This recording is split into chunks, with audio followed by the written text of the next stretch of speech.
काळवेळ नाम उच्चारिता नाही, दोन्ही पक्ष पाही उद्धरती. रामकृष्ण नाम सर्व दोषाहरण, जड जीवा तारण हरी एक.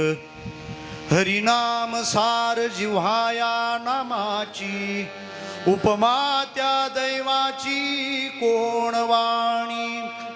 ज्ञानदेवा सांग झाला हरी पाठ, पूर्वजा वैकुंठ मार्ग सोपा. हरिमुखे म्हणा हरिमुखे म्हणा, पुण्याची गणना कोण करी. पांडुरंगा करू प्रथम,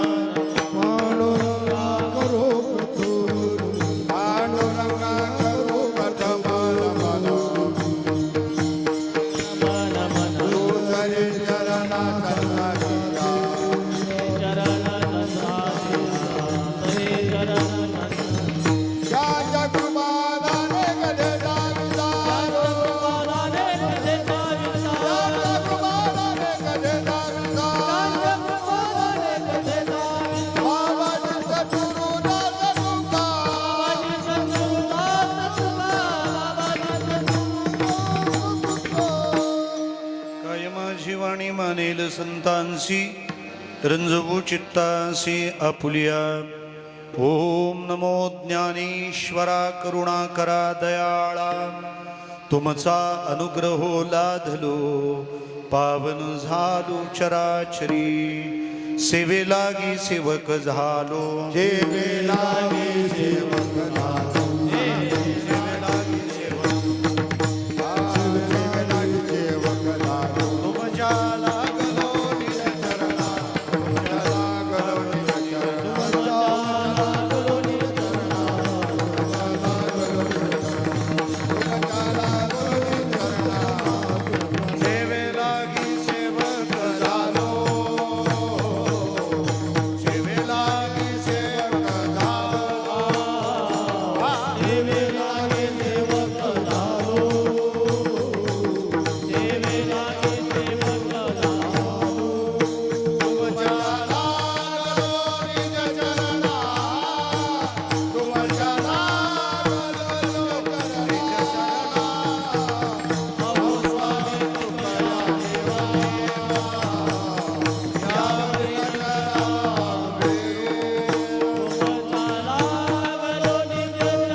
भगवान स्वरूप सर्व श्रोतृवृंदांच्या चरणारविंदी विनम्र भावाने वंदन करतो.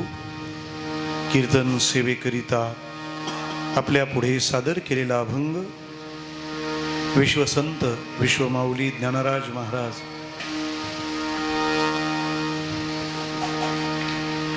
ज्ञानोबारायांच्या या अभंगातून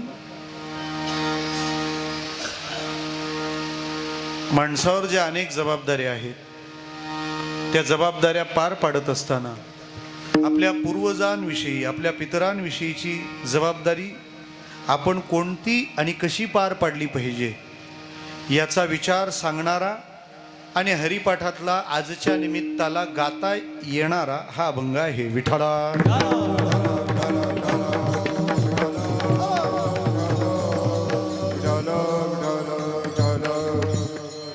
ज्या निमित्ताने आमच्या प्रेममूर्ती महेश महाराजांनी आम्हाला इथं पाचारण केलं, गणेश महाराज, त्या निमित्ताचा परिचय करून देणं गरजेचं आहे.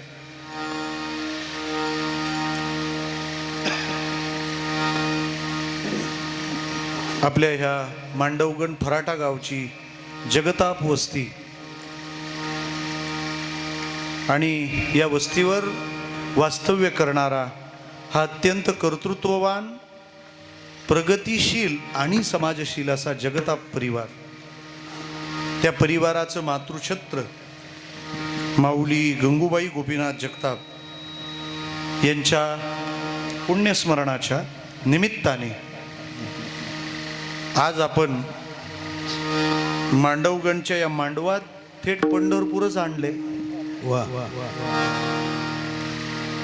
या जगताप परिवाराच्या आणि त्या माऊलीची लेकरं, त्यामध्ये आमचे धर्मराज दादा असतील, भीमराव दादा असतील, शामराव दादा असतील, त्यांच्या सुकन्या सुमनताई, नातू राहुल आणि रणजित, या समग्र जगताप परिवाराने आपल्याला भगवत चिंतनाची ही सुसंधी उपलब्ध करून दिलेली आहे.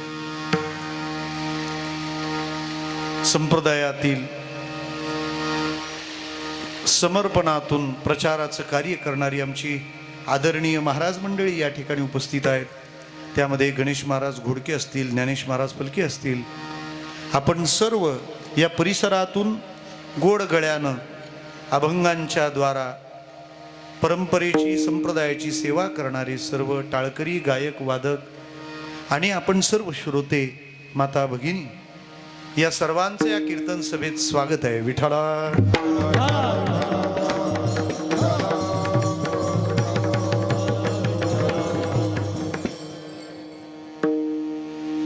हे श्राद्धाचं कीर्तन आहे.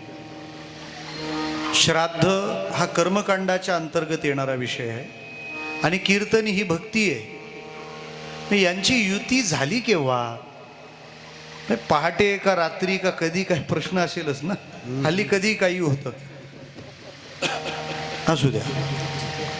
मग श्राद्ध हा कर्मकांडाचा विषय आहे आणि कीर्तन ही भक्ती आहे. कसं काय जमलं जुळलं यांचं, त्याचा विचार तर आपण करणारच आहोत. पण कर्मकांड असलं तरी श्राद्ध अपरिहार्य आहे. पिंडदानादी जे विधी आपण संपन्न केलेत हे गरजेचे आहे. अर्जुन ज्या ज्या कारणाने युद्ध करायला तयार नव्हता, त्यात हेही एक कारण आहे. संकरो नरकायैव कुलघ्नानां कुलस्य च पतन्ति पितरो हेषां लुप्तपिंडोदक क्रियाः. वर्णसंकर झाला तर पिंडोदक क्रिया लुप्त होती आणि पिंडोदक क्रिया लुप्त झाल्या तर हेषाम पितरो पतंती, पितरांचं पतन संभवतं. याचा अर्थ हे कर्मकांडात्मक कर्म आवश्यक आहे. नास्तिकाचा प्रश्नच नाही. बरं, जे करत नाही ते न करून गप्प बसत नाही, ते करणाऱ्याला नास्तिक डोमकावळे निंदेच्या चोचा मारत असतात. याची काय गरज आहे? ते कशाला करता, ते कशाला करता? बरं, या सगळ्या डोमकावळ्यांना हिंदू धर्मच दिसतो. विठ्ठला.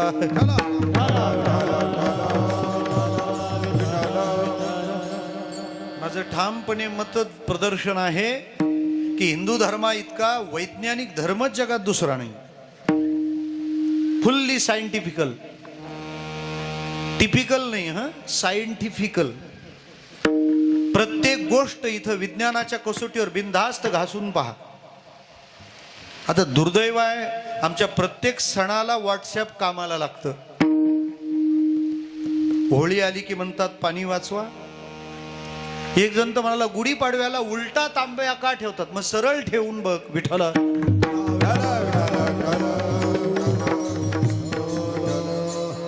हे करून काय होणार आहे, ते करून काय होणार आहे?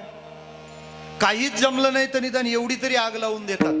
हनुमान जयंती का जन्मोत्सव, तू पहिले देवळात तर ये. आमच्या पिढ्या गेल्या हनुमान जयंती म्हणताना. असले मेसेजला अजिबात भीक घालू नका. आपल्या प्रत्येक उत्सवात काहीतरी वेगळा विषय डोक्यात समाजाच्या घालून द्यायचा आणि उत्सवापासून त्याला डायव्हर्ट करायचं, हे काम केव्हापासूनच चालू आहे.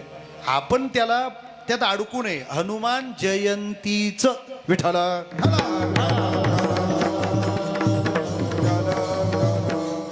किती वैज्ञानिकता आहे या धर्मामध्ये. आपण भाग्यवान आहोत.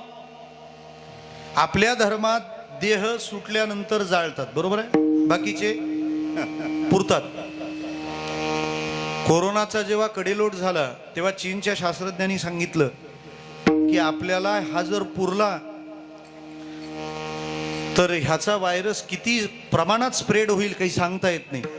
लोकांनी त्यांना विचारलं, मग आता पर्याय काय? याचा व्हायरस यातला संपवण्यासाठी एकच उपाय, बर्न इट, ह्याला जाळून टाका. मग ज्यांच्यात पुरण्याची परंपरा होती त्यांनी सुद्धा शेवटी ती सगळी प्रेत जाळली. म्हणजे शेवटी आले ना आमच्या मागे विठ्ठला.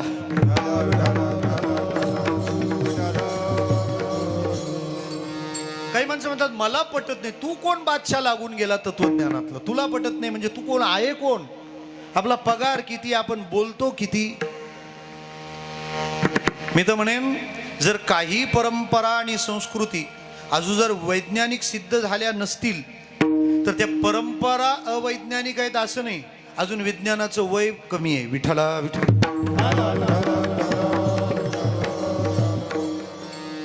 गणेश महाराज मलाही वाटायचं की आरती झाल्यावर डायरेक्ट द्या ना खायला प्रसाद. ती कापराची आरती कशाला फिरवता लोकांमध्ये? कोरोना आल्यावर कळलं काही खायचं असेल तर हात निर्जंतुक असले पाहिजेत. हे आपल्या पूर्वजांचं टॅलेंट आहे. विठ्ठला. मग हे पिंडदान याच्याही मागे सायन्स आहे. त्या व्यक्तीचं सानिध्य, तिच्या गतीबद्दल आम्हाला असलेली तळमळ काळजी, त्या कर्माच्या पार पाडण्याने तिला गती प्राप्त होते ना, आपल्याला निश्चिंतता, एक समाधान असतं. सासरच्यानी हुंडा म्हणून नाही दागिने मागितले तरी बाप मुलीला दागिने देतो की नाही? का? त्यांनी मागितले नाही तरी का दिले? कारण ते जे देण्याचं सॅटिस्फॅक्शन आहे ना ते जास्त महत्वाचं आहे. मी त्याकरता एवढं केलं. काय या परिवाराचा त्या आईवर स्नेह असेल? तुमच्या गावाचं नाव बरोबर मांडवगण आहे. विठ्ठला.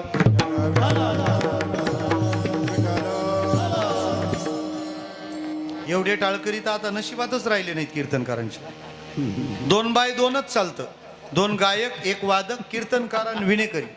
कीर्तनकाराला 4च जण लागतात. म्हटलं एका शेवटपर्यंतची व्यवस्था आहे का काय? शेवटपर्यंत तर 4च लागतात. तुम्ही एवढे टाळकरी इथं उपलब्ध केलेत, केवढा आनंद आहे. म्हणजे इथं मांडव सुद्धा आहे आणि गण सुद्धा आहेत. विठ्ठला. आता फक्त फराटा ओढायचं काम मला ठेवलंय तुम्ही. अत्यंत श्रद्धेने तुम्ही हे सर्व करत आहात. आणि मुळात असं आहे, कोणी असाही विचार कर, बळा त्याला बदल नको करू, ह्यातूनच आवाज येऊ दे, की काय आम्ही श्राद्ध करतो महाराज माध्यान्नाच्या समयाला, यातून वाढव, त्याच्यातून कमी कर. पितरांची देवता आर्यमा त्या पुण्याचा वाटा घ्यायला इथं येत असते. हे तुम्ही कसं नाकारता? त्याला दिसत नाही. अरे ते कर्म श्राद्ध आहे. त्याची व्याख्या शास्त्रानं केली आहे. श्रद्धया क्रियते तत्श्राद्धम. जे श्रद्धेनं केलं जातं ते श्राद्ध आहे. आणि तुम्ही लई सायन्सवाले झाले तर तुमच्याकडेही दोन्ही पद्धती आहेतच ना. कोणी गेल्यावर तुम्ही मेणबत्त्या लावता ते बरोबर आहे, आणि मग आम्ही पिंड व्हायला तर ते चूक आहे का? अजून सोपं सांगतो. विमानात आपण बसतो ना, नसतील बसले त्यांनी बसून घ्या, आता काही कमी नाहीये. छान फिरून घ्या ना. जा ना. आता अक्षय तृतीयेला बद्रीनाथाचे दार उघडतायत. बद्रीनाथ, केदारनाथ, गंगोत्री, यमुनोत्री, आनंद घ्या तीर्थयात्रांचा. आमची महाराज मंडळी घेऊन जातील तुम्हाला. नाही तर आहे त्याचा भोग कधी होणार? साचवुनी मरे धन आणि लावी पोराशी भांडण.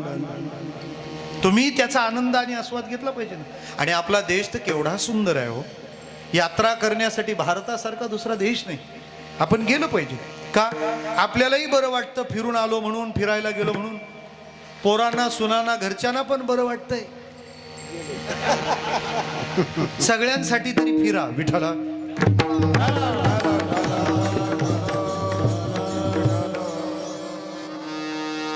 विमानामध्ये बसल्यानंतर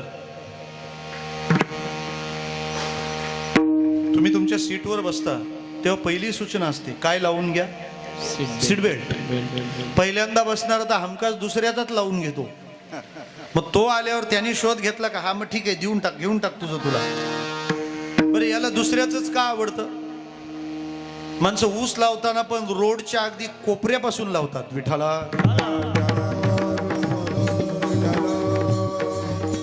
म्हणजे डबल गाडी आली तर क्रॉसिंगच व्हायला नको. मी इथलं म्हणत नाही हा. विठ्ठला. ती समोरच घेऊन लावतो. आता सीट बेल्ट का लावायला सांगितलंय? नाही तर टेक ऑफ आणि लँडिंगच्या वेळेला तुम्हाला इश्यू होतील, तुम्ही धडपडाल, डोकं आपटेल. ठीक आहे, कळलं आम्हाला, त्याचं सायन्स कळलं. पण तुम्ही जेव्हा विमानात पाय ठेवता, पाय ठेवल्यानंतर तुम्हाला उजवीकडे तुमच्या सीटसाठी एंट्री असते. जनरली विमानाची हीच पद्धत आहे. डाव्या बाजूला कॉकपीट असतं, तिथं पायलट आणि को पायलट बसलेले असतात. उजवीकडे तुमचा रस्ता असतो आणि बरोबर समोर त्या कोपऱ्यात एक मुलगी उभी असते. तुम्ही येता तेव्हा तुम्हाला पाहिल्याबरोबर ती तुम्हाला ओळखत नाही, तुमची नातेवाईक नाही, तरी हात जोडते आणि मधुर स्वरामध्ये सुस्मित वदनाने काय म्हणते, वेलकम सर, सुस्वागतम, नमस्कार. तिला कशाला ते काम लावलंय, काय कारण काय? ते नमस्कार तिने नाही म्हटलं तर विमान टेक ऑफ करणार नाही का? तसं नाही. तुम्ही विमान प्रवास करतात, त्याचा शुभारंभ गोड व्हावा, चांगला व्हावा, या भावनेने तुम्हाला न ओळखणारी ती मुलगी तुम्हाला सुस्वागतम म्हणते. मला काय म्हणायचं आहे, विमानाला बेल्ट दिलाय सीटला, ते विधी प्रधान कर्म आहे आणि ती मुलगी तुम्हाला सुस्वागतम म्हणते, हे श्रद्धा प्रधान कर्म आहे. जर विमानात हे चालतं तर आपली कर्म आपण इमानात करावी. विठ्ठला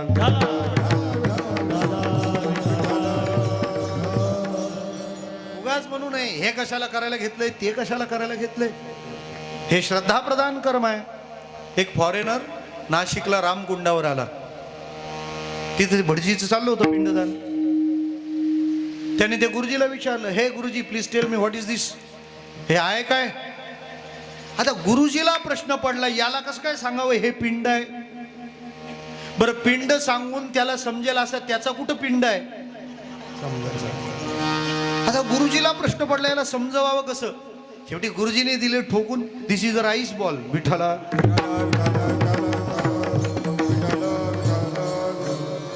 मला सांगा, पिंडाला राईस बॉल बोलून कन्सेप्ट क्लिअर होईल का?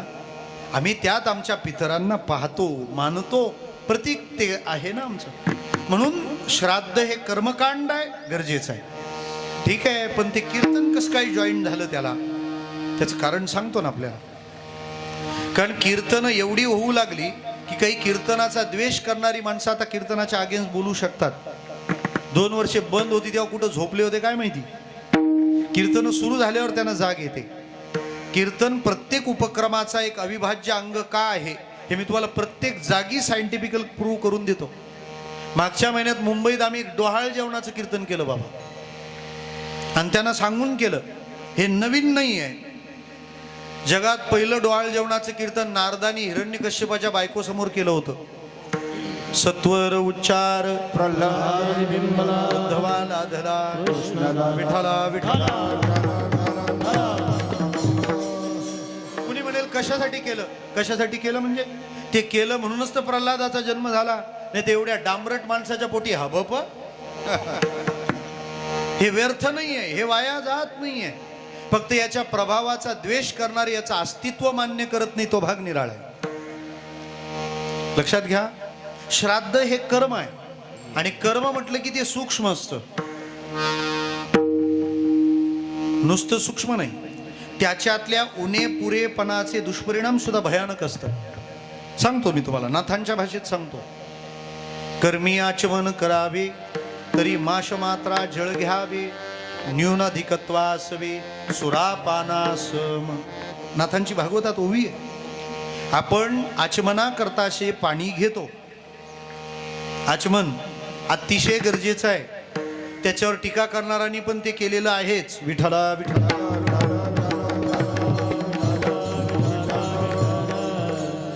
उगाच काही बोलतात, मग लोकांना जुने फोटो दाखवावे लागतात. विठ्ठला विठ्ठला. आचमन करतात ना, त्या आचमनाचं पाणी किती असावं त्याचं मेजरमेंट आहे.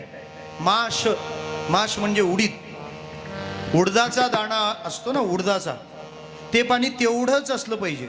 ते कमी किंवा जास्त झालं तर दारू प्यायल्याचं पाप लागेल. काय म्हणता?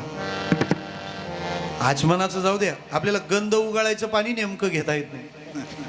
हा, ते कमी किंवा जास्तच होतं. आणि ज्यांचं पाणी दिंडीत जास्त झालं ना, मग ते बाजूच्याला सांगतात, तू नको गंध उघडू, तुझ्या वाट्याचा मी उघडलाय, मी लावतो. उपकार करत नाही, हे वाढीव झालंय म्हणून. आणि एक्स्ट्रा मध्ये परोपकार करणं हे तर आपलं वैशिष्ट्य आहे. विठ्ठला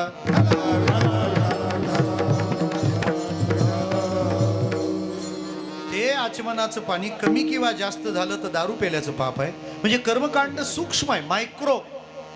मग त्यात काही उणपुरं झालं राहिलं तर त्याचा दोष लागतो. अहो आपण जे मंत्र म्हणतो ना त्यामध्ये सुद्धा थोडी जरी चूक झाली ना तर पॅरालिसिसचा अटॅक येऊ शकतो. मंत्र चळी थोडा तरी धडची होय वेडा. मंत्र नुसता स्वरात चुकला तर एवढा ड्रॉबॅक आहे. आपल्या हरिपाठाचे तर केवढे हाल आहेत. अरे अरे शमदमा वैरी हरी झाला. आरत्यांच्या तर भानगडीतच पडू नका. एक जण मला फळीवर वंदना म्हटलं खाली उतरव पडेल. काय अवघड आहे. एकाने विचारलं दर्शन म्हात्रे कुठं राहतो. म्हटलं मुंबईत राहतो. हे विठाला श्रावण म्हात्रे पण भेटेल तुला. इतकं कर्मकांड सूक्ष्म आहे. त्यात थोडी जरी चूक राहिली तर त्याचे दुष्परिणाम येतात. त्या दुष्परिणामांना टाळण्यासाठी हरिकीर्तन हा सर्वोत्तम उपाय. आरंभी आवडी आदरे आले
सिद्धी जगी झाले पूर्ण काम.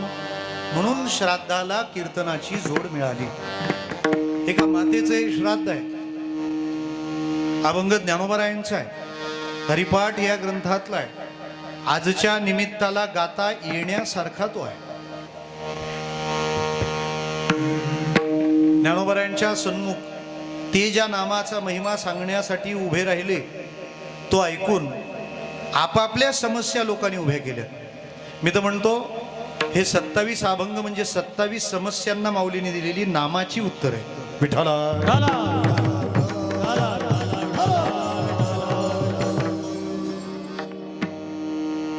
मुक्तीची इच्छा करणारा उभा राहिला असेल तेव्हा ज्ञानोबारांनी त्याला देवाची द्वारी उभं केलं असेल. काय गाव ही ज्याला समस्या आहे त्याच्यासाठी ज्ञानोबारांनी चौवेदी जाणं त्याला सांगितलं असावं. उपासनेमध्ये निर्गुण का सगुण हे त्रिगुणात अडकलेल्याची समस्या माऊलीने पुढच्या अभंगात सोडवली असावी. त्रिगुण असार निर्गुण हे सा. मी योग करावा का यज्ञ करावा, कशाने माझा मार्ग सिद्धीला जाईल, योगयाग विधी येणेनो हे सिद्धी. अनुभूतीच्या विश्वात काही मिळवण्यासाठी जो निघालाय त्याला सांगितलं असावं. साधुबोध झाला नुरोनिया ठेला ठाईचं मुराला. 30+ वाले पण गेले असतील आमचं काय होईल. आणि माऊलींनी सांगितलं असावं पर्वताप्रमाणे पाथक करणे. बघा ना सगळ्यांची उत्तरं त्यात आहेत. तसा आजच्या अभंगामध्ये ज्ञानोबारायांकडे माझ्या पूर्वजांच्या संबंधाने काही जबाबदारी आहे. माझ्या पितरांच्या संबंधाने मातृपक्ष पितृपक्षाच्या संबंधाने काही जबाबदारी आहेत. आणि त्या जबाबदारीच्या पूर्तीसाठी मी साधन कोणतं करावं असा विचार त्यांनी मांडला असावा. ज्ञानोबाराय त्याला सांगतात नाम हाच तो मार्ग आहे ज्याने त्यांचा उद्धार ही तुझी जबाबदारी तुला पार पाडता येईल. त्या लोकांनी विचारलं जर नामाने ही जबाबदारी पूर्ण होते पण मग ते कुठं कधी किती कसं घ्यावं हे प्रश्न आम्हाला पडलेत. महाराज म्हणाले तुम्हाला प्रश्न पडले तरी तुम्ही त्या प्रश्नात पडू नका, कारण पहिल्या चरणात काळवेळ नाम उच्चारिता नाही. नाम उच्चारिता नाही.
काळवेळ नाम उच्चारिता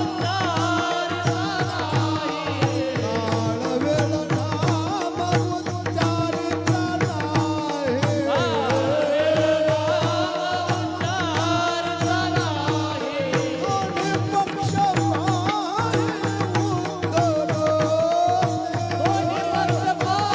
दोन्ही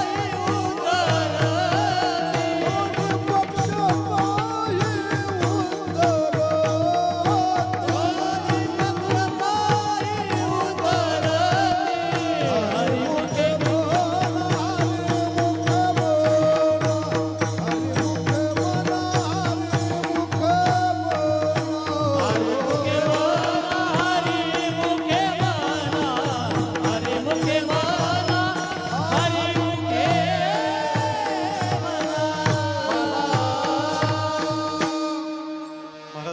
पाहे काळ वेळ नाम उच्चारिता नाही, दोन्ही पक्ष पायी उद्धरती. हरिपाठ हा तर आपला परिपाठ आहे. या अभंगातून ज्ञानोबारायांनी पूर्वजांच्या उद्धाराची ज्याला चिंता आहे त्याचा मार्ग स्पष्ट केलाय. मुळात हरिपाठ कोणासाठी असं म्हणताच येत नाही, कारण तो कोणासाठी नाही हा प्रश्न आहे. त्याच्यावर भाष्य करताना त्यातल्या आसोनी संसारी एवढ्या पदाने तो संसारिकासाठी असा जावई शोध काही नाही लावला. विठ्ठला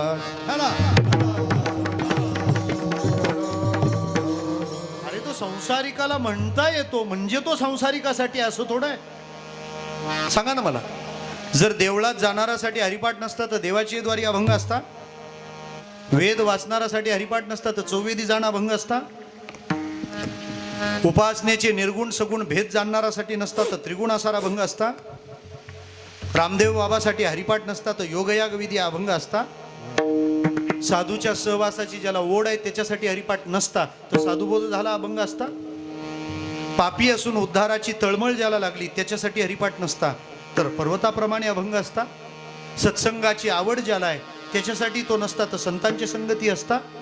ज्ञान आणि जपाचं नातं समजवणाऱ्यासाठी हरिपाठ नसता तर विष्णुविण जप हरिपाठ अभंग असता. तीर्थयात्रा ज्याला प्रिय आहे त्याच्यासाठी तो नसता तर त्रिवेणी संगमी असता. निर्दोष होऊ इच्छिणाऱ्या सदोषाकरता हरिपाठ नसता तर हरिउच्चारणी हा अभंग नसता. व्रत वैकल्याबद्दल भावना नाही त्याच्यासाठी हरिपाठ नसता तर तीर्थव्रत नियम कसं काय असता. समाधी बोधावर जाऊ इच्छिणारासाठी तो नसता तर समाधी हरीची अभंग कसं काय असता हो. काळावर मात करण्याची इच्छा ज्याला आहे त्याच्यासाठी तो नसता तर नित्यसत्यामित हरिपाठ जासी तो अभंग कसं काय असता. द्वैत का अद्वैत ह्या कन्फ्युजन मध्ये रमलेल्याला एक नाम हरी द्वैत नाम दुरी हा अभंग कसं काय असता. बुद्धिवादी जीवन जगतो ना मग त्याच्यासाठी नसता तर हरिबुद्धी जपे तो अभंग कसं काय असता. पवित्रतेवर प्रेम करणारासाठी हरिपाठ नसता तर हरिपाठ कीर्ती मुखे जरी गाय पवित्रची होय हा अभंग कसं काय असता. पुराण प्रेम्या करता तो नसता तर हरिवंश पुराण हा अभंग कसं काय असता. वैष्णवाची गोडी ज्याला लागली त्याच्यासाठी नसता तर नामसंकीर्तन हा अभंग कसं काय असता? प्रमाण एव्हिडन्स शोधणाऱ्यासाठी हरिपाठ नसता तर वेदशास्त्र प्रमाण हा अभंग कसं काय असता? पूर्वजांच्या उद्धाराची काळजी ज्याला आहे त्याच्यासाठी नसता तर काळवेळ नाम कसं काय असता? कोणत्या नियमाने जगलं पाहिजे हे ज्याच्यासाठी आहे त्याच्यासाठी तो नसता तर नित्यनेम नामी हा अभंग कसं काय असता? तत्वाची संख्या मोजायला निघाल्यासाठी नसता तर 7-5-3 हा अभंग नसता. हिमालयात जाऊन तप कसं करावं जप कसा करावा यासाठी तो नसता तर जपतप कर्म हा अभंग कसं काय असता? माणसाने जाणतं व्हावं का नेणतं व्हावं या विचारात जो पडलाय त्याच्यासाठी तो नसता तर जाणीव नेणीव हा अभंग कसं काय असता? काय धरावं कळत नाही ज्याला आहे त्याच्यासाठी तो नसता तर एकतत्व नाम दृढधरी मना कसं काय असतं? आयुष्याचं टाइम टेबल कसं असावं या टाइम प्लॅनिंगसाठी जर तो हरिपाठ नसता तर रिकामार्ध घर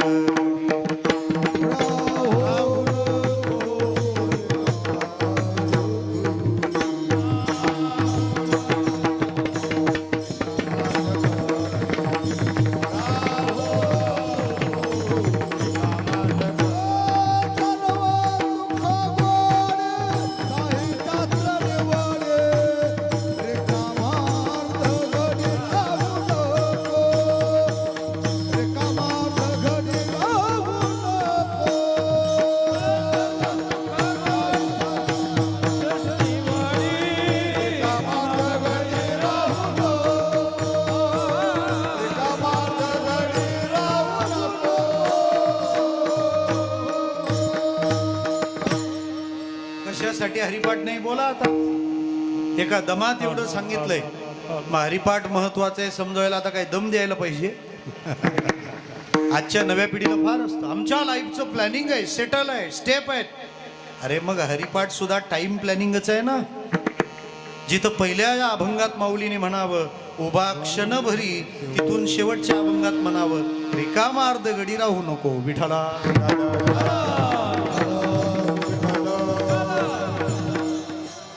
हरिपाठात काय म्हणण्यापेक्षा काय नाही हो. माऊलीने उदार हृदयाने व्यक्त केलेलं तत्वज्ञान आहे. संसारिकाला करता येतो म्हणजे संसारिकानेच करावा असं कुठं आहे? सोपं सांगतो तुम्हाला. शिरूर तालुक्यात सायन्सला ऍडमिशन घ्यायला किती टक्के लागतात? 10वीला बोला 90 80 93-94 तुमचे विद्यार्थी आमच्याकडे येतील मग आता 80-90 लागतात. बर ठीक आहे चालेल. चांगली सेटलमेंट झाली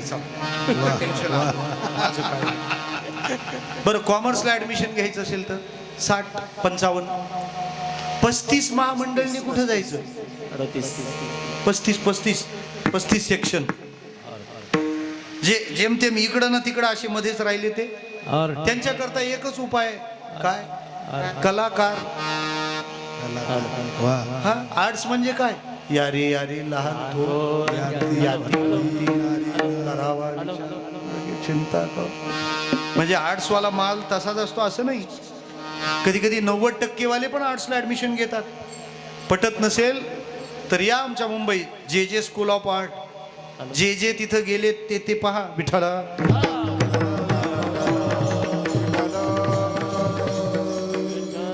आर्ट्सला 35% वाल्याला ऍडमिशन मिळतं म्हणजे 90% वाल्याला घेणार नाहीत का? त्यांनी घ्यावं ना. हरिपाठ सगळ्यांचा मुक्त हृदयाने उदार हृदयाने स्वीकार करतो. एक दुसरी महत्वाची बाब आमच्या जीवनात काय कसं असावं हे शिकवण्यासाठी ज्ञानोबांनी रचना केली. अख्ख्या हरिपाठात एवढ्या व्यवस्था आहेत महाराज. तुमच्या कोणत्याही निमित्ताला कीर्तनाला अभंग यायचा असला तरी हरिपाठ पुरेसा आहे विठाला.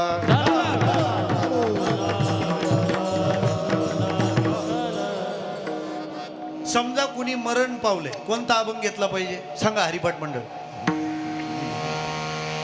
गेलंय कोणतरी दशक्रिया म्हणा 13वा रात कोणता अभंग घ्यायला पाहिजे? हरिपाठातला. हरिपाठ तर परिपाठातलाच आहे ना. नित्य सत्यमित हरिपाठ जासी कळी काळ त्यासी. बर वास्तू शांतीचं कीर्तन आलं बोला. असू दे हरिपाठात असू दे. परिपाठातलं विचारलं मी. काय कराल वास्तू शांतीला कुठलं? आता ते नेहमी तेच घेतले जातात. बाबा तरी काय करते? हरिपाठातला कोणता अभंग घ्यावा? सोपा आहे, म्हणा ना. जप तप कर्म क्रिया नियम धर्म सर्वा घटी राम न सोडी रे भाव रामकृष्ण टाहो जात वित गोत भजे का त्वरित ज्ञान देवा ध्यानी रामकृष्ण वैकुंठ भुवनी विठ्ठला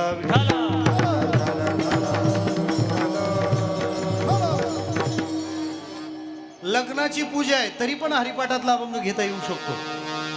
समाधी हरीची समसुखे वेळ न साधेल जाण द्वैत बुद्धी ठेवू नका ती दोघांनो. आणि काय करा, बुद्धीचे वैभव अन्य नाही तुझे. कारण बुद्धी ही कुमारिका कन्या, तिचं लग्न कृष्णाशी लावायचं असतं. ही भीष्माचार्यांपासूनची परंपरा आहे. इतिमती रूप कल्पिता. भागवतामध्ये भीष्माचार्य म्हणतात, देवा माझी बुद्धी नावाची मुलगी, हिच्याशी तू लग्न कर. म्हणजे निमित्त कोणते असो, हरिपाठ पुरेसा आहे. आणि हे जे नियमाच्या ज्या गोष्टी आहेत ना, ह्या अत्यंत महत्वाच्या आहेत.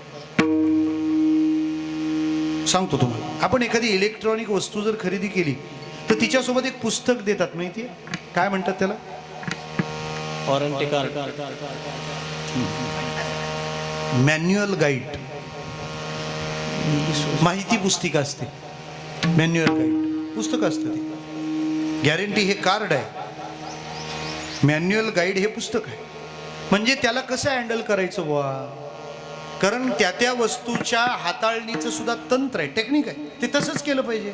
म्हणजे उदाहरणार्थ चूक आहे तर ती ठोकलीच पाहिजे, आणि स्क्रू आहे तर तो पिळलाच पाहिजे. समजा स्क्रू ठोकला तर ती चूक आहे, कारण ती चूक नाहीये.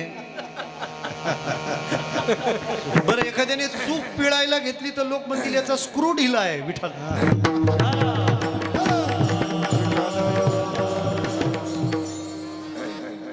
वक्तव्याचे एवढे लाड फक्त माय मराठी भाषाच करू शकते.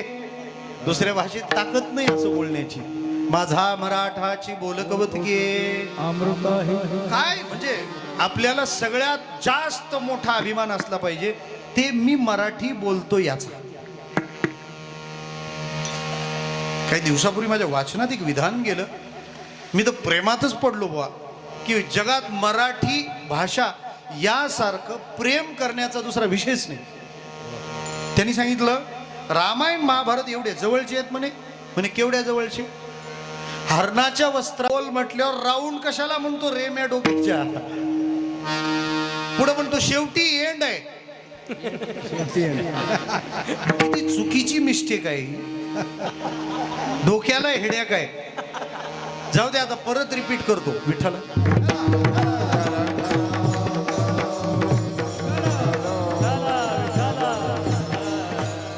जाऊ दे, आपलं ते मॅन्युअल गाईड फाट्यावरून आतमध्ये गेलो, आता परत बाहेर गेलो. त्याच्यात लिहिलेलं आहे तसंच करायचं असतं. मी असं म्हणेन, मराठी माणसाचं जीवन हे एक उपकरण आहे, आणि हरिपाठ हे त्याचं मॅन्युअल गाईड आहे. विठ्ठला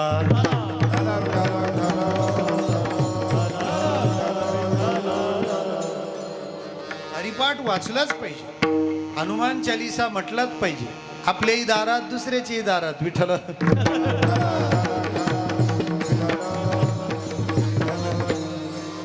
असू द्या.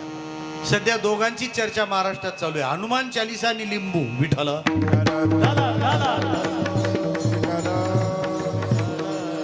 ते उसाचे रसवाले संत्र टाकून देऊ लागले. विठ्ठल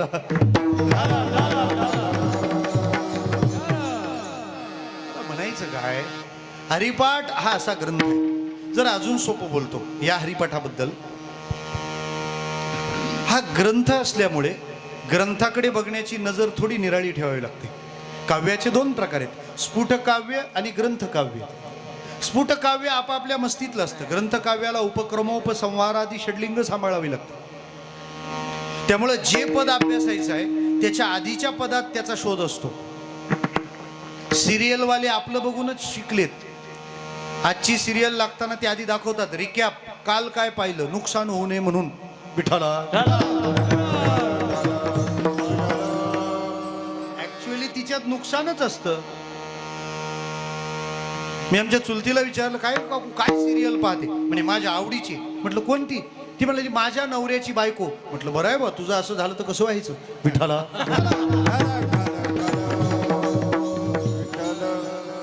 काय अवघड आहे हो, कशात गुंतलोय आपण आपल्याला कळेना.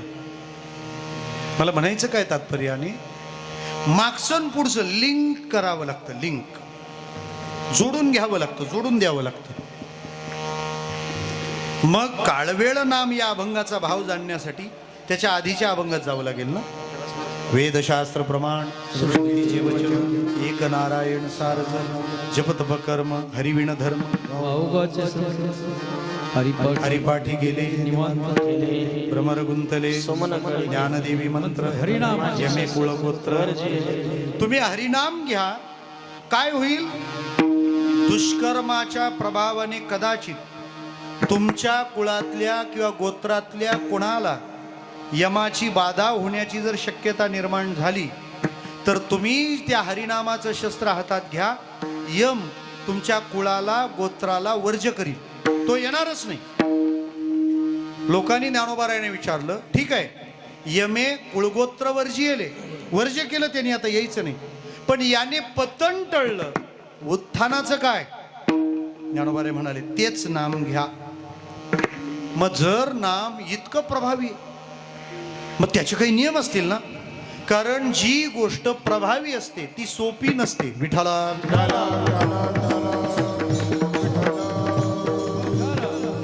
असा लोकांचा समज आहे. जी गोष्ट सोपी असते ती प्रभावी नसते, किंवा जी प्रभावी असते ती सोपी नसते. म्हणून पहिल्या कॉलवर तारीख देऊ नये. विठाला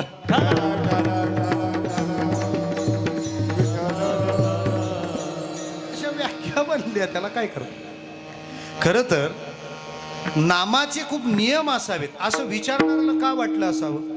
कारण ज्ञानोबाराय एवढं बोलले ना, काळ वेळ काहीच लागत नाही, याचा अर्थ विचारणाऱ्याने विचारलं असावं किती वाजता घ्यावं, कोणत्या काळी घ्यावं, कसं घ्यावं, हे तर त्याच्याच पोटी जन्माला आलं ना. कारण असं आहे, उद्धार ही जगातली सगळ्यात अवघड गोष्ट आहे आणि नाम ही जगातली सगळ्यात सोपी गोष्ट आहे. बरोबर आहे? उद्धार जगातली सगळ्यात कठीण गोष्ट आहे, कारण उद्धार म्हणजे भवसागराला पार करणंच ना. ब्रह्मादिका पार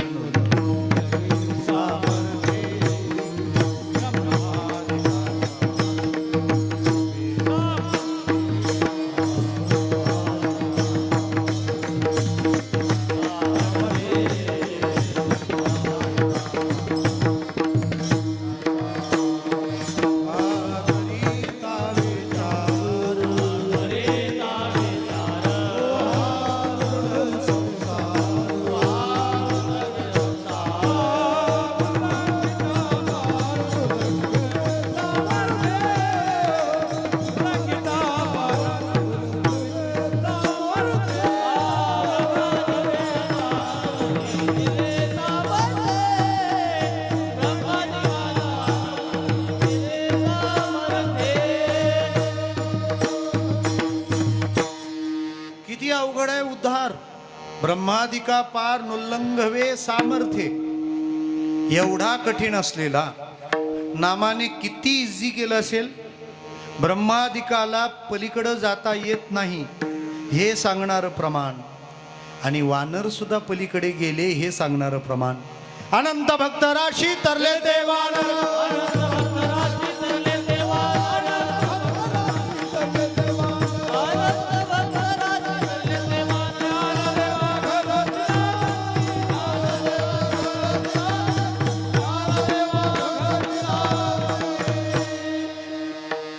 फुटपट्टी असेल तर लावा आता टेप.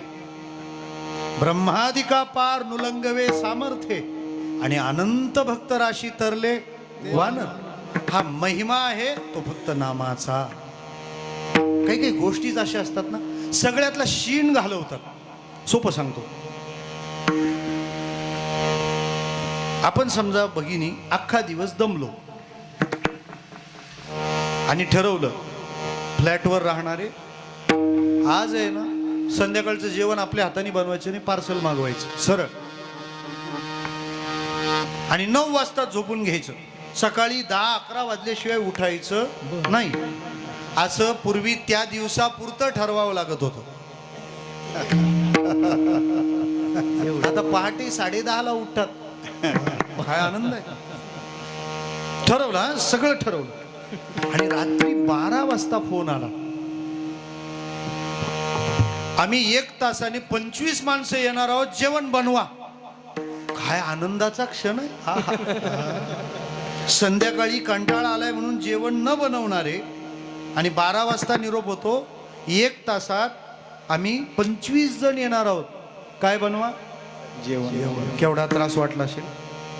1 सेकंदात त्रास घालू तुमचा. 1च सेकंद लागेल फक्त, सगळा त्रास जाईल. कसं काय.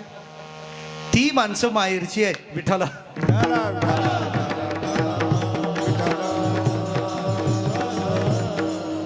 ब्रह्मादिका पार नुलंगवे सामर्थ्ये, अनंत भक्तराशी तरले वानर. मध्ये काय हरिनाम. महाराज म्हणतात एवढं प्रभावी आहे नाम, मग त्याचे फार नियम असतील. माऊली म्हणाले अजिबात नाही. काळ वेळ काही पाहिजे नाही.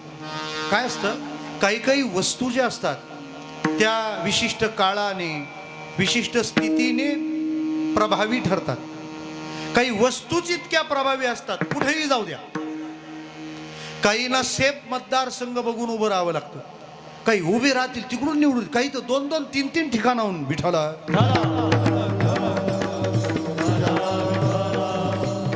त्याचा तो प्रभाव आहे. अजून सोपं सांगतो.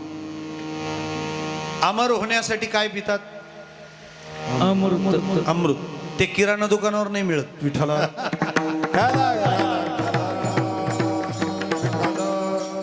केवढी काळजी आहे आपल्याला. काही दिवसांनी घरात नळ येईल ग्रामपंचायत कडून, एक पाण्याचा. अरे महाराष्ट्र डिवाईन आहे, नो वाईन विठाला.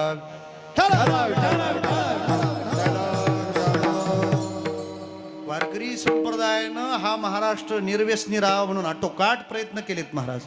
माळ घालताना ते गुरुदेव पहिला नियम देतात, मांसाहार आणि मद्यपान वर्ज्य. मला काय म्हणायचं आहे, अमर होण्यासाठी अमृत पितात ना, मग ते सोन्याच्या भांड्यातून घ्यावं का मातीच्या. आपल्या विचारात आहेत बाबा. काय अमृत अमर करतं ना, मग सोन्याच्या भांड्यातून घ्यावं का मातीच्या. हा ते हे बटन दाबायला गेलं आणि ते दाबल्यासारखं झालं. असं झालं त्यांचं थोडं. मातीच्या भांड्यातून प्यावं का सोन्याच्या. अरे अमृत आहे ना, भांड मातीचं असो नाही तर सोन्याचं असो, अमरच करी. अमृताची नाम आहे ना, नाम. ते नाम सकाळी घ्या, सायंकाळी घ्या. काळ शब्दाचा हा अर्थ लावा. किंवा अडचणीचा काळ असो नाही तर समृद्धीचा काळ असो. आमच्याकडे समृद्धी काळ ठरली विठाला.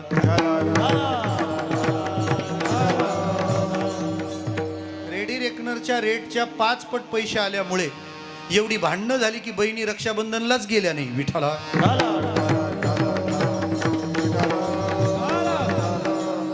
याला म्हणतात समृद्धीचा काळ. काय मौज आहे. संपन्नता असो किंवा विपन्नता, नाम घेतलेलं चालतं.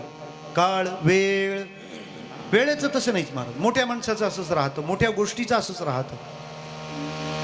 पंतप्रधानांनी समजा तुम्हाला फोन केला, जगताप वस्तीवर तुमच्या लग्नात मला यायचं आहे, लग्नाचा मुहूर्त सापडावा अशी इच्छा आहे. आपण काय म्हणू, तुम्ही याल तेव्हाच लावू, कशाला काळजी करता. पंतप्रधान येत असतील तर, आणि नाहीतरी आपल्या लोकांनी मुहूर्त छापूच नाहीत. काही अर्थ नाही, अंधश्रद्धा आहे ती. स्टॅटा, यु नो स्टॅटा, स्टँडर्ड टाइम. काय टाइम स्टँडर्ड असतो. दुपारी 2ला असेल तर संध्याकाळी 5लाच लागलं पाहिजे. आपल्या लोकांनी पत्रिकेत असं कंसात छापलं पाहिजे, किमान आज नक्की लागेल विठाला.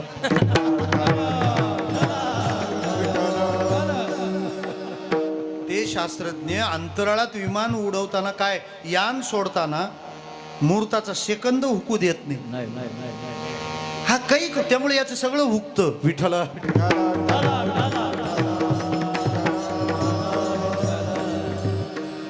वेळ. वशिष्ठांना पण विचारलं होतं ना दशरथाने. केव्हा विचारलं होतं माहिती. कानाजवळचा पहिला केस पिकल्यावर विचारलं होतं. राम राजा व्हावा असं वाटतं. जुने दशरथ असंच करायचे. विठ्ठला विठ्ठला. आमच्या मुंबईतले दशरथ फलके महाराज असे नाही. त्यांचा पहिला केस कानाजवळचा पिकला का पहिले मेडिकल स्टोअरला जातात. गोदरेजच्या नावाने धावा करतात आणि कोण तो फुटलाय त्याला पाहून चल परत पक्षात ये. विठ्ठला. त्यांना जर सांगितलं ना नामस्मरण करा, वेळच नाही हो. केस काळे करायला ना वेळ, मग नामासाठी वेळ काढा. का तुम्ही थोडं नाम घेतलं ना तरी जीवनात कायमचा बदल होईल. तुम्ही यांना वरून बदल केला तरी मागून येणारे आमदार फुटीरच असतात. विठ्ठला. बरं, माणसाचं समाधान कशात आहे कळत नाही. जे काळं होत चाललंय ते गोरं करत घेतात. म्हणजे गोरं चांगलं असतं की नाही. म्हणजे गोरं होत चाललंय ते कायला काळं करता. विठ्ठला.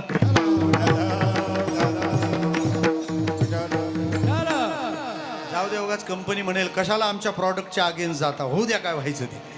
मला म्हणायचं काय. विठ्ठला. दशरथाने सांगितलं कानाजवळचा केस पिकला, आता निवृत्ती धारण केली पाहिजे. आणि आज जी परिवार संस्था इम्बॅलन्स झाली आहे ना त्याचे घोळ लक्षात घ्या. बरं, हे सगळे आमच्या कोर्टात हे केसेस असतात. गणेश महाराज आम्हालाच सांगतात लोक, महाराज ते जरा कीर्तनात आई वडिलांची सेवा वगैरे सांगा. मी म्हटलं का काय परेशानी आहे का महाराज. काय सांगणार. या पोराबाळांसाठी काय काय खोटे नाटे धंदे करून इस्टेट जमावली. म्हटलं मग आता भोगा कर्माची फळं. काहींनी तर अख्या गावचे उतारे विकून खाल्लेत, भोगावं लागणार. विठ्ठला. देवाचा न्याय काय चुकतो काय. तुम्ही इतकी वर्षे प्राणी पिंजऱ्यात ठेवले आणि तुम्ही मोकळे हिंडायचे ना. 2 वर्षे बरोबर देवाने तुम्हाला पिंजऱ्यात ठेवलं आणि सगळे प्राणी मोकळे हिंडत होते. हिशेब आहे. विठ्ठला.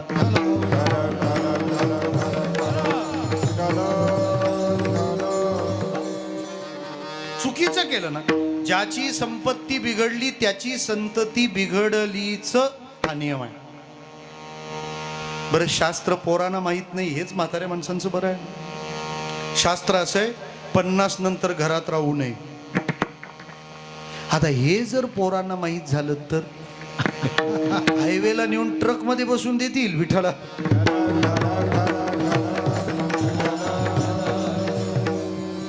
हा, 50 नंतर वानप्रस्थी तरी संयोगी वियोग. 50 नंतर पोरांना सांगायचं ए मी म्हातारा आणि हा तुझा उतारा घे तिकडे. आता मी आळंदी पंढरपूर भजन बस. हा, माता माऊलीने पण सुनेला सांगायचं 50 पर्यंत, 50 नंतर नाही सांगायचं ही भाजी बनव ती भाजी बनव. तिला सांगायचं हे पा पुरी कष्टाने आम्ही सगळं उभं राहून केलंय, आता हा तू तुझा संसार तुझं तू पा. आणि तिचा म्हटला ना का मग आपल्याला अडचण नाही, कारण तिचा संसार आहे तिला पटलं का ती माहेरी काही पोचवत नाही. विठ्ठला. आणि तुम्हाला धास्ती तेवढीच असते. विठ्ठला.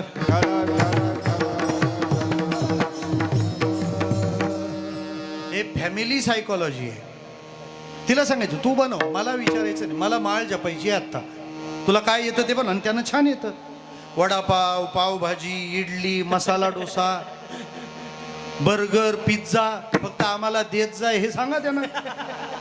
आता परत त्याच्यात आपण गुंतू नये ना. लक्षात घ्या, एका गाडीला एकच ड्रायव्हर लागतो ना. मुलाचा संसार चालू आहे, चालू झाला, तुमचाही चालू राहिलं तर ती गाडीचा ऍक्सिडेंट नाही का होणार. मग एक तर तुमची गाडी दुसरी पाहिजे किंवा त्याच्या गाडीत त्याला चालू दिलं पाहिजे. तुम्ही बसा ना, आराम करा ना. आणि नव्या पिढीला माझं सांगणं आहे, जुन्या पिढीला तुम्ही एकदम प्रवाहाच्या बाहेर काढू नका. त्यांच्या अनुभवाचा तुम्ही तुमच्या जीवनाला चांगला फायदा करून घ्या, एवढा आदर त्यांच्याविषयी ठेवा. कारण म्हाताऱ्या माणसांची बुद्धी अत्यंत तीव्र असते. म्हाताऱ्या माणसांचा अंदाजच येत नाही कोणालाच, महाराष्ट्राला पण नाही. विठ्ठला.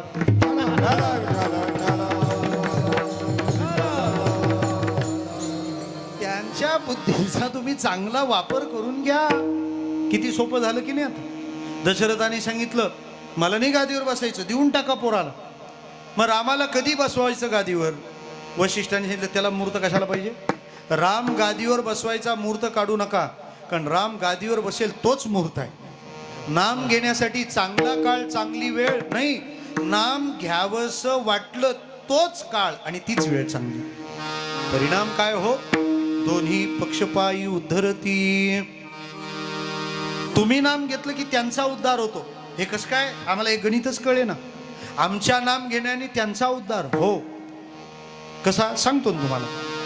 एखादं मूल जर वाईट निपजलं तर ती पतनाची भूमिका, पतनाचा परिणाम फक्त त्यालाच आहे असं नाही.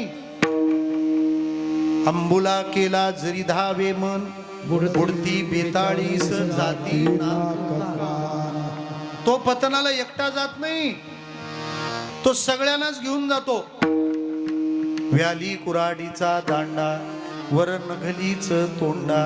कुऱ्हाडीचा दांडा म्हणजे हात जातो, आपण तर नरकाला जातो, पण पितरांना सुद्धा नरकाची दिशा दाखवतो. मग जर चुकीच्या वागण्याचे जर चुकीचे परिणाम असतील तर चांगल्या वागण्याचे सुद्धा चांगले परिणाम आहेच ना. प्रसवलीत या कुळाचा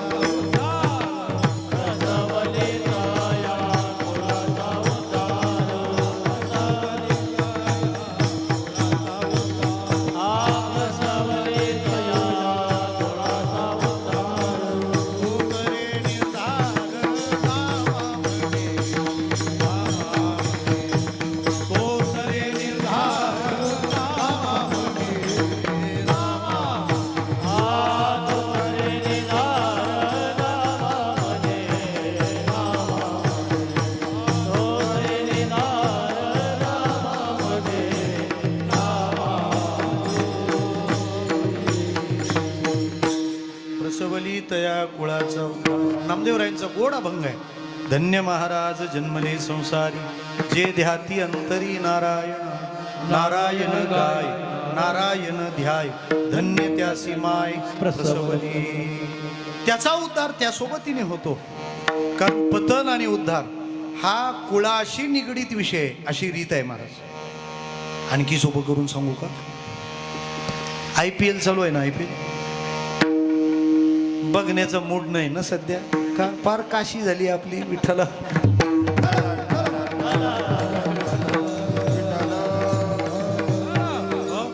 बरं अजून कोणी म्हटलं नाही हा महाराष्ट्रावर अन्याय आहे विठ्ठला.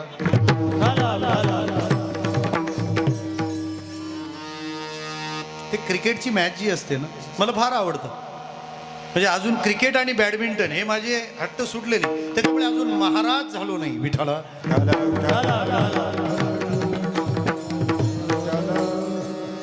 आणि मला असं वाटतं बरं का, माणसाला खेळ आवडला पाहिजे, माणसाने खेळावं, गेम करू नये.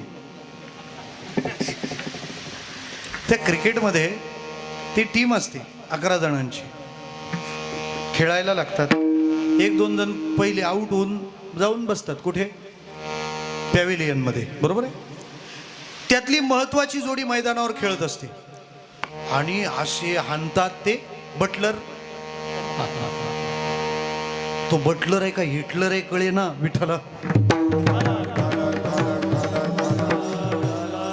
जरा सोपं बोलू. त्या बटलरने एक 6 मारला. राजस्थानचा आहे ना, राजस्थान रॉयल. त्याने 6 मारला ना, त्याला काही फार नाही, पण त्याची पॅव्हिलियन मध्ये आधी आऊट होऊन जाऊन बसलेले असतात ना, ते हे उड्या मारतात. जरा सोपं बोलू. ते जे आधी आऊट होऊन गेलेत म्हणजे त्याच्या अगोदरचे, जे अगोदरचे असतात, पूर्वीचे असतात, त्यांना म्हणतात पूर्वज.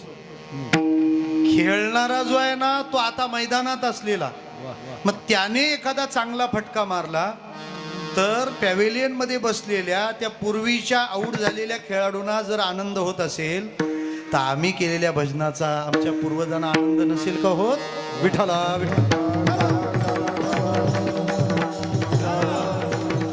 बरं, ते आऊट झालेत, पण याने रन व्यवस्थित काढल्या आणि जर त्यांच्यापेक्षा जास्त धावा झाल्या तर उड्या मारत ते पळत बाहेर येतात. ते म्हणतात जिंकलो जिंकलो. लोक म्हणतील का रे जिंकलो म्हणतो, तू तर केव्हाच आऊट झाला होता. अरे मी केव्हाच आऊट झालो होतो, पण माझ्या नंतरच्या येणारांनी बाजी मारली ना. आम्हाला भजन नाही जमलं आमच्या जीवनात, पण आमच्या वंशात जन्माला आलेल्या मुलांनी हरिभजन केलं ना, आमचा मार्ग मोकळा झाला ना. मग कोण कोण उड्या मारतात? आईकडचेही उड्या मारतात आणि वडिलांकडचेही उड्या मारतात. दोन्ही पक्षपायी उद्धरती. त्यांनी ज्ञानोबारायांना असं विचारलं, माऊली ते उद्धरती वगैरे ठीक आहे, पण आमच्या पूर्वजांकडे पाहून ते उद्धरतीला असं काही वाटत नाही. ते म्हणाले का लईच गोंधळ करून ठेवलेले आहेत. माऊली म्हणते किती का गोंधळ असे ना, त्यांनी फक्त रामकृष्ण नाम उच्चारावं.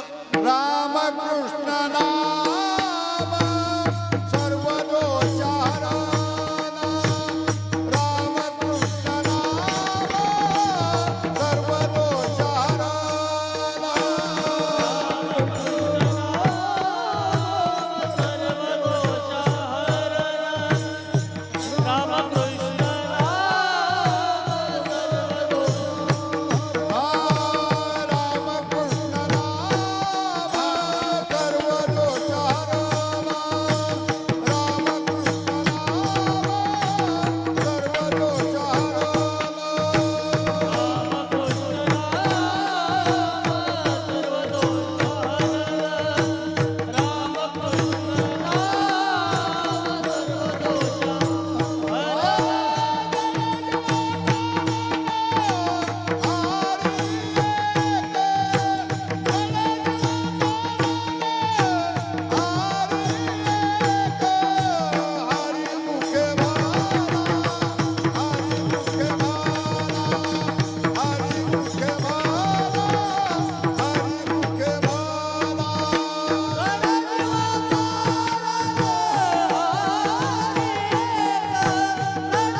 दोष नाम सर्व दोषहरण जड जीवा तारण हरिएक.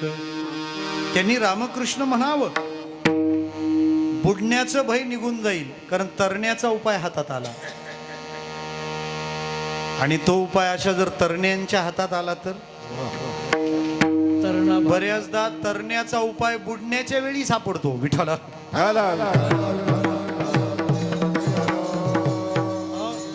किती गोड दृश्य आहे महाराज. तुम्ही भाग्यवान आहात.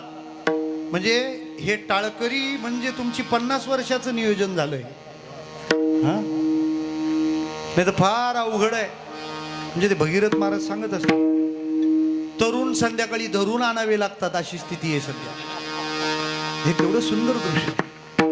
तरुण पिढी आवश्यक आहे. याचा अर्थ म्हाताऱ्या माणसांनी कीर्तन ऐकू नये असं नाही. फक्त माझं मेख गानबाची अशी आहे, म्हाताऱ्या माणसांनी कीर्तन ऐकू नये असं नाही. म्हातारं झाल्यावर ऐकावं असं नको. कीर्तन ऐकता ऐकता म्हातारं व्हावं. विठ्ठला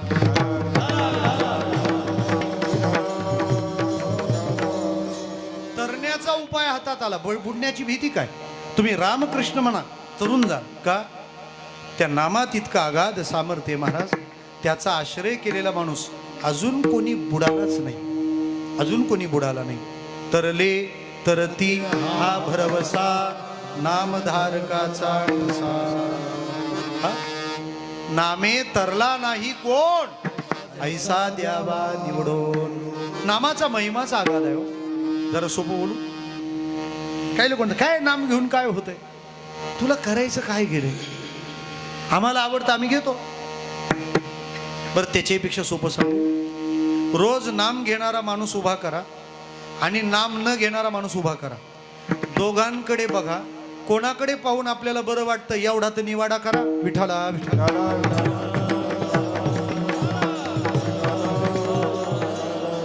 नामधारकाची प्रसन्नता निराळी राहते. आहा, नाम घेणारा माणूस म्हातारा झाला तर चमकूनच उठतो आणि आपल्या चमका उठतात. काही माणसांकडे पाहिल्यावर प्रश्नच पडतो, काय खात असेल हा. अरे अरे अरे, त्याला फोटोग्राफर पण म्हणतो जरा हसा, काय दिवस आले आपल्यावर, असे होतो का आपण? कोण होता असं तू कसा. नाम अगाध आहे महाराज. ते जेव्हा घ्यायला सुरुवात करावं ना तेव्हा त्याचा प्रभाव टाकतं. पण लोकही अशी हुशार आहेत ना, नामाच्या सुलभतेने त्याच्याबद्दलचा आदर काढून टाकला हो. एकाला फार टेन्शन आलं, त्याने मला विचारलं महाराज काय करू. म्हटलं नामस्मरण करत जा. मला स्वतःला नाम घ्यायला फार आवडतं, नामस्मरण करत जा. तो एवढा हुशार निघाला, तो म्हणाला महाराज नाम ते तर चालूच आहे. एवढं क्लासलेस उत्तर असतं नाही. कोणालाही सांगा ना तुम्ही नाम नाम ते तर काय आपलं. मी त्याला म्हटलं काय रे, नामस्मरण जर सुरू आहे तर तुझ्या चेहऱ्यावर प्रसन्नता दिसायला पाहिजे होती, ही चिंता कशी काय? कारण नाम घेणाराची चिंता त्याच्याकडे राहत नाही, ती देवाकडे जाते. आवडीने भावे हरिनाम घेसी तुझी चिंता त्याशी. मी त्याला म्हटलं तू नाम घेतो म्हणतो आणि चेहरा तर एकदम उदास आहे. म्हटलं हे बघ, तू म्हणतो ना नाम चालू आहे, तुझं नाम चालू नाही, तूच चालू आहे विठ्ठला.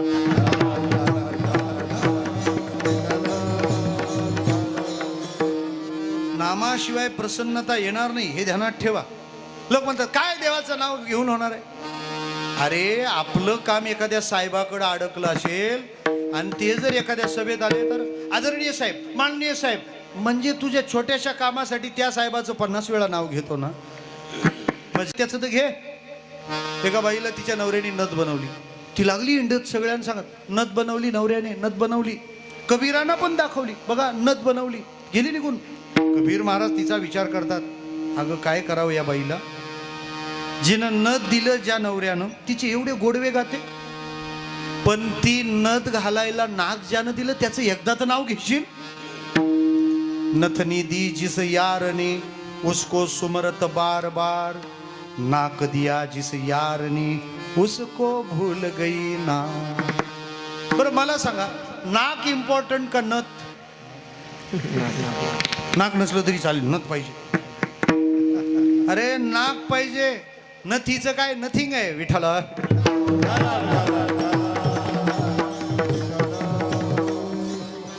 थोड्या थोड्या स्वार्थ मदती करणाराची 50 वेळा नावं घेतात माणसं. जेने हा जीव दिला दार, दिले इंद्रिय हात पाय का, देवे दिला देह. नाम घेणं म्हणजे देवावर उपकार करणं नव्हे, नाम न घेणं म्हणजे देवाविषयी कृतज्ञ होणं आहे. ते घ्या की ना, सर्व दोषाहरण.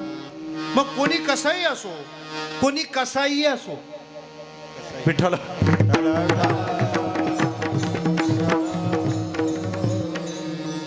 विश्वामित्रांनी सांगितलं, रामा हा जो दगड दिसतोय ना बाजूला, पायाची धूळ पडली पाहिजे त्याच्यावर. कोण आहे ती? म्हणे अहिल्या आहे. काय घडलंय? पूर्वाश्रमी पूर्वासुरी दोष घडलाय, पण रामा तरी उद्धार करणं तुझं काम आहे. पूज्य मोरारी बापूने एकदा रामकथेत सांगितलं, जर रामाने अहिल्याचा उद्धार केला नसता तर मी रामकथा नसती सांगितली. कारण जसं कर्म आहे तेवढाच हिशेब करणारा देव असेल तर मग आमच्या भजनाचा वेगळा फायदा उपयोग काय? आमचं काही चुकलं ते त्यांनी क्षमा करावं. अपिचेत सुदुराचारो भजते मामनन्य भाग साधुरेव समंतव्य सम्यक व्यवसितो हि सा सर्व दोषा हर. असं मग किती मिनिटं नाम घेतलं पाहिजे? महाराज म्हणतात नाही, हरिनाम सार जीवाया नामाची उपमा त्या दैवाची कोणवाणी. ती जीवा नाम घेऊन, इतकं नाम घेऊन की त्या नामाची झाली पाहिजे. जरा सोपं बोलू, नाम घेणाराला नाम इतकं घ्यावं की त्याला गोड न खाता गोडीचा अनुभव आला पाहिजे. सातारा जिल्ह्यात एक संत झाले, ब्रह्मचैतन्य गोंदवलेकर महाराज, साक्षात नामा अवतार होते. जयाचा जनी जन्म नामार्थ झाला, जयानी सदा वास नामात केला. जयाच्या मुखी सर्वदा नाम कीर्ती, नमस्कार त्या ब्रह्मचैतन्य मूर्ती. श्रीराम जय राम जय जय राम. त्यांच्या शिष्यगणात एक शास्त्री होते. शास्त्री, ते शास्त्री ते खूप नाम घ्यायचे, खूप नाम घ्यायचे. एक दिवस एकाने त्याला मुलगा झाला म्हणून तो पेढा घेऊन गेला. म्हणे पेढा घ्या शास्त्रीजी, पेढा घ्या. त्यांनी सांगितलं तो थोडा वेळ तिथं ठेव, मी थोडा नंतर खाईन. त्याने विचारलं नंतर का खाईन? म्हणजे त्याचं कारण असं आहे, मी आताच एवढं नाम घेतलंय, त्या नामाने माझी जीभ एवढी गोड झाली आहे की ते पेढा खाल्ल्यानं ते जरा कमी होईल. विठ्ठला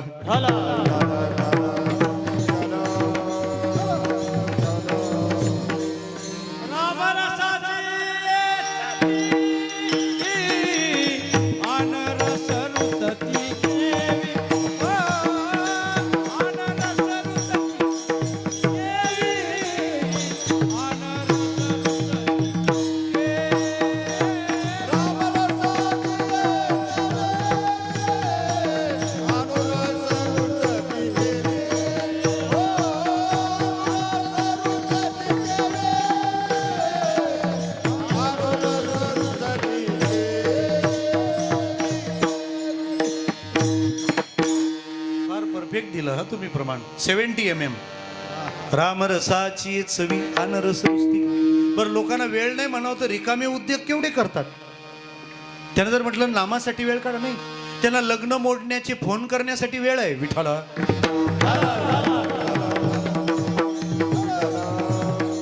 माझं तर देवाला सांगणं आहे. देवा तो एक आजार आहे बघा, ते असं तोंड फिरतं, त्याला कुठला रोग म्हणतात? मदत करावं. पॅरालिसिस. त्याच्याने ते स्टेरिंग लॉक. देवाने हा रोग आहे ना आरक्षणातून द्यायला पाहिजे. कोणाला ते मी सांगतो, रिझर्वेशन मधून टाकायचं. कोणाला? लग्न मोडण्याचा फोन केला का लगेच अटॅक. Steering lock. दुसरा फोनच करायची लायकी ठेवायची नाही. अरे काय जगामध्ये किती विध्वंस करतात. मग तो सगळा काळ वाचवून नामात घालावा. जरा सोपं बोलू, एखादा इंडस्ट्रियलिस्ट असेल आणि तो जर नाम घेईल ना, त्याचा बेनिफिट आणि टर्नओव्हर डबल नाही झाला तर मला भेटा, डबल. विद्यार्थी जर नाम घेत असेल तर नामस्मरणाने त्याचे मार्क नाही वाढले तर मला मार्क करून सांगा, आणि हे मी सायंटिफिकली प्रूव्ह करून देईन. माना हो म्हणा असा नियम नाही आपल्याकडे. बाप दाखव नाही तर श्राद्ध काढ, डायरेक्टली काय आहे ते सांगतो तुम्हाला काय होतं. नाम घेता घेता नामाने वृत्ती स्थिर होते, मन स्थिर होतं, आणि कोणत्याही कामाचा गुणवत्तेचा दर्जा तेव्हाच उंचवतो जेव्हा ते स्थिर मनाने केलं जातं. सोपं सांगतो तुम्हाला. हे ऊन आहे, ऊन. याच्यात जर कागद धरला तर जळेल का? जळेल नाही, जळणारच नाही. जळेल. काय धरावं लागेल? मनातल्या मनात नका उत्तर देऊ. काय धरावं लागेल? मध्ये भिंग धरावं लागेल. बहिर्वक्र. बरं, भिंग धरल्याबरोबर जळेल नाही. ते भिंग धरावं, वरची किरण त्यात घ्यावी, त्या किरणांना खाली सोडताना एका पॉइंटवर सेंट्रलाइज करावं, मग त्या किरणातली शक्ती जागी होते आणि कागद जळतो. सूर्याची किरण म्हणजे मनाची अफाट शक्ती आहे. ती शक्ती इतस्तता पसरलेली आहे, विखुरलेली आहे. इकडं मन धावतंय, तिकडं मन धावतंय. साधनेनं ती वृत्ती, ती शक्ती स्थिर करा. नामाच्या एका बिंदूवर आणा, तुमच्या अडचणीं समस्यांचे किती कागद जळतील त्याचा पत्ता लागणार नाही. हे सायंटिफिकल प्रूव्ह करणं आहे. उगाच 700 750 वर्षे नामाचा टाऊ पिटलाय वारकरी विचारांनी. तो काय वेडगळपणा आहे का? त्याचा आश्रय तुम्ही करा, करूनच पहा. फेल गेलं तर रिटर्न घेऊन जाऊ, कारण हे सक्सेसफुल फॉर्म्युले आहेत. हे फॉर्म्युले एक्सपेरिमेंट नाही आहेत, एक्सपिरियन्स आहेत. विठाला